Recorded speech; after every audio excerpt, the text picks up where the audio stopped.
Rise of Hawk, Part 2, Scene 4. When Haran stepped into the damp third-floor sitting room, she found Nalana and the two eldest children were already standing outside on the fire escape. Ella was in front of them, inside the empty apartment, with the baby in her arms. Haran smiled. "And who says you're not a telepath?" "I'm not." Ella looked back and winked at her. "I'm a mother." She watched Ella hand the baby through the open window to Nalana. Even with tears running down her cheeks, Nalana pulled a funny face at the baby as she took him into her arms. He giggled, wriggling his little legs up and down in his innocent happiness. After waving at her children through the glass of the window, Ella turned back to walk past Haran. "Bez and I are going down to protect the weapons store. Tell Tay?" "Of course." Haran nodded. "Be careful." "Always." The radio crackled and she heard Tay's voice. "Anna's dead. I repeat, Anna is dead." "No, not Anna." The thoughts carved a burning line through the centre of her heart. "It isn't true." Swallowing back the agony, she stepped up to the window and closed it to Nalana and the children. "Go now." Nalana nodded at her through the glass and stepped out of sight with the three children. "Haran," Tay's voice broke slightly. "Bran, where are you?" "I'm on the first floor, Tay." Bran's deep voice rumbled over the radio in her ear. She touched the receiver. "Third floor." Her voice trembled. "The others are safely away. Bez and Ella are protecting our weapons." "Good. Can you two get down to the ground floor?" "On my way," answered Brown. "Coming." Pulling out her second weapon from inside her coat, she made sure it was loaded while she walked. A noise sounded from somewhere in the building.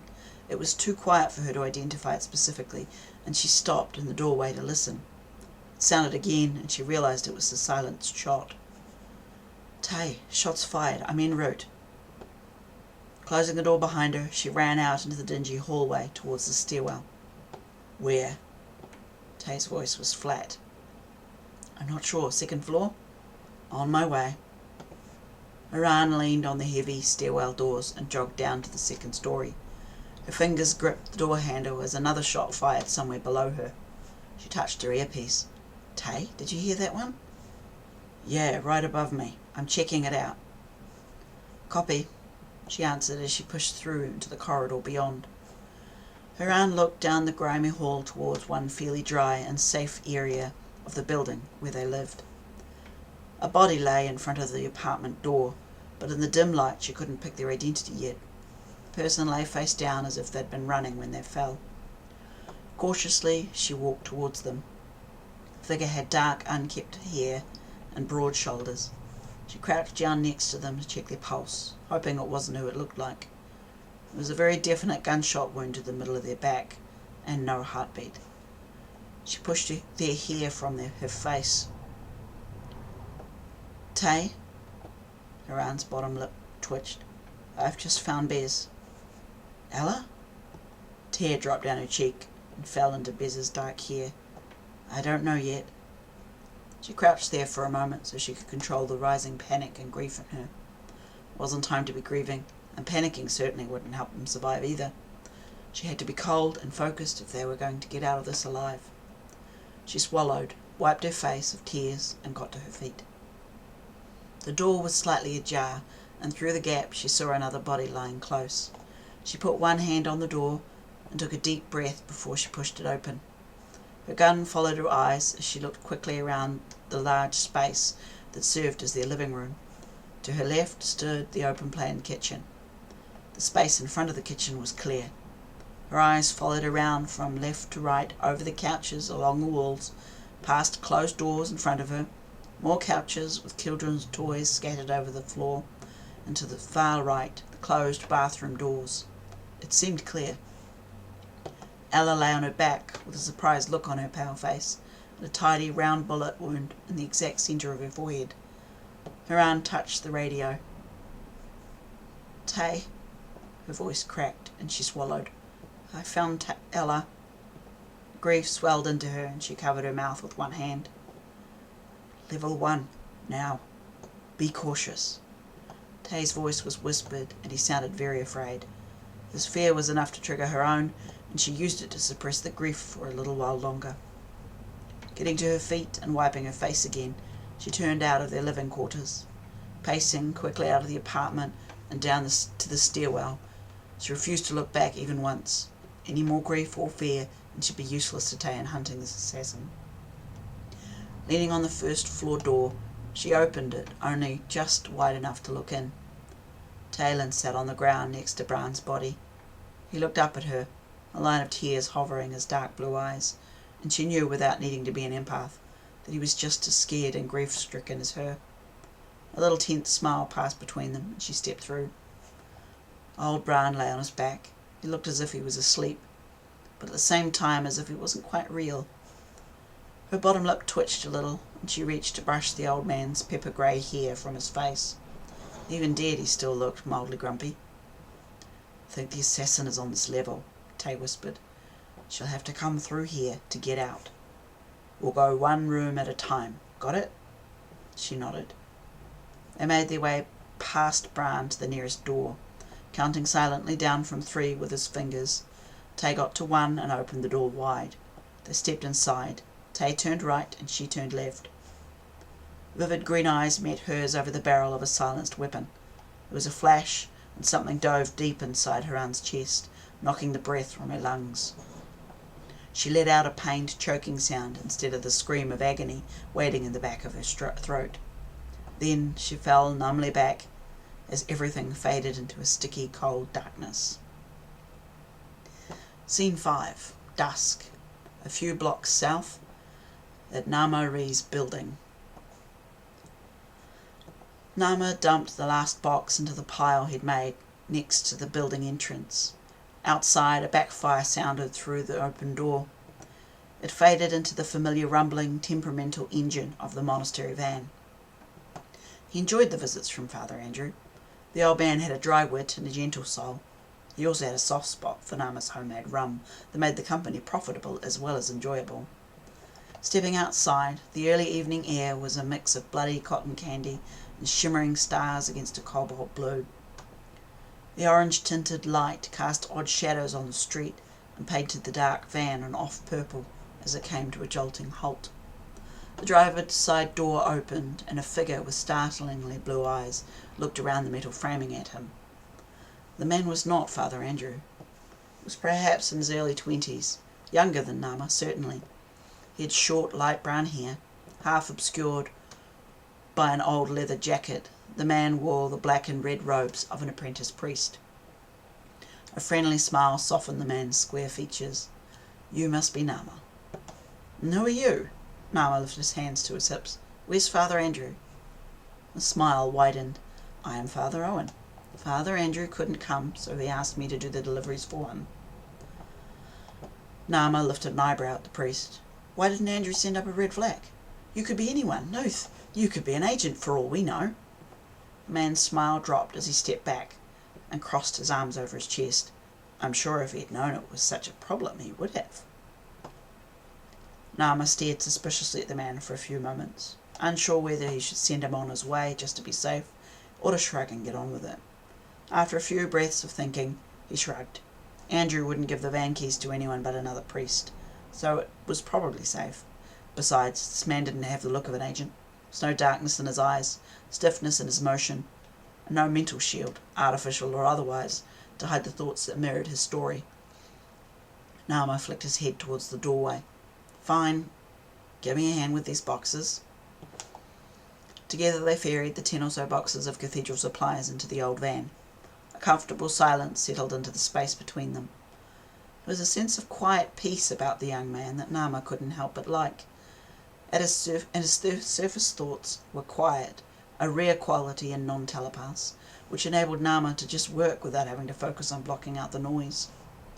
Nama set down the heavy wooden crate that held a dozen bottles of his homemade rum into the van, and pushed it up against the other boxes inside.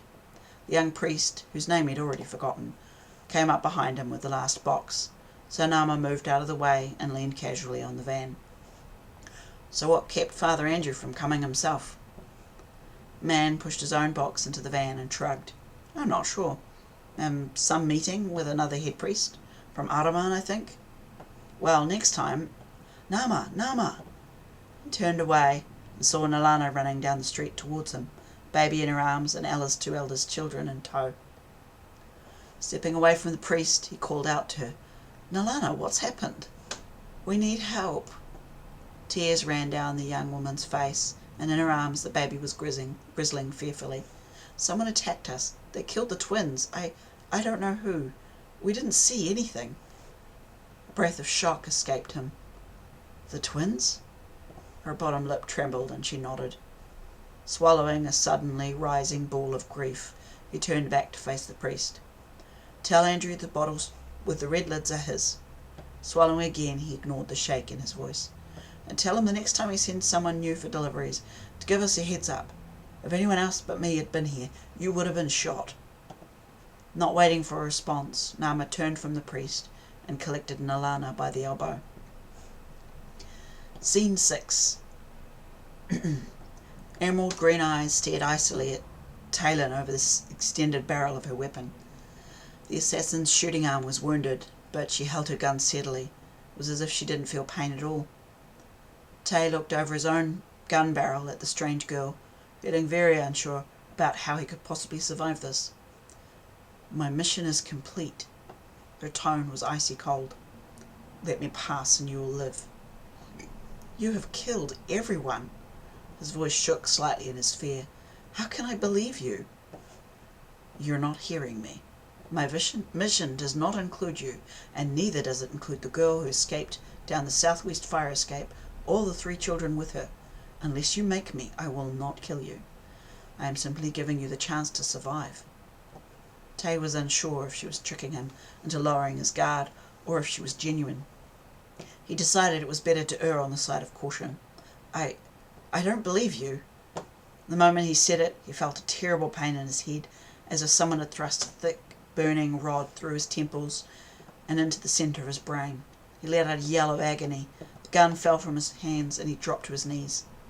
Reality warped around the edges of his vision from the abject strength of her invading mind. Unable to move, he watched the assassin come right up to him. Her voice was almost a whisper. "At dawn, the sweeper team will come to confirm my kills. Don't be here when they arrive." An odd dizziness pulled him down and blessedly away from the agony in his head. Scene break. When Talon came to, it was dark in the room, and he lay on his back. His brain cells throbbed in time with his heartbeat. He lifted his head to look around, and the world spun nauseatingly as a sharp thrust of pain pushed through his temples. He grunted, resting his head back on the carpet, and closed his eyes again. He faded in and out of a hazy, pain-induced fog. After an undefinable amount of time passing, something rumbled in his mind. He opened his eyes, staring up into the darkness of the ceiling. It rumbled again. Sensation felt almost as if his mind was a still pool of water and someone brushed the surface of it with their fingertips. A third time it rumbled, and impossibly it vibrated with words. "Tay, where are you?" It was a telepathic voice, which was something he'd never heard without direct physical touch. He tried to reach out to it, but failed. "He's got to be here somewhere." The voice sounded like Nama. Again Talon reached, and this time he felt like he touched something solid. The connection was rough and painful. "Help," he called out. "He's here, Tay, we're coming." The mental voice was stronger. It cut a deep gauge in his mind, and he called out wordlessly, "This way." A flashing torch flooded through the doorway to his left and half blinded him. Sensations of fear and relief cut through the room and into him like a ripple made of sharpened steel. Talon whimpered in the agony of their presence.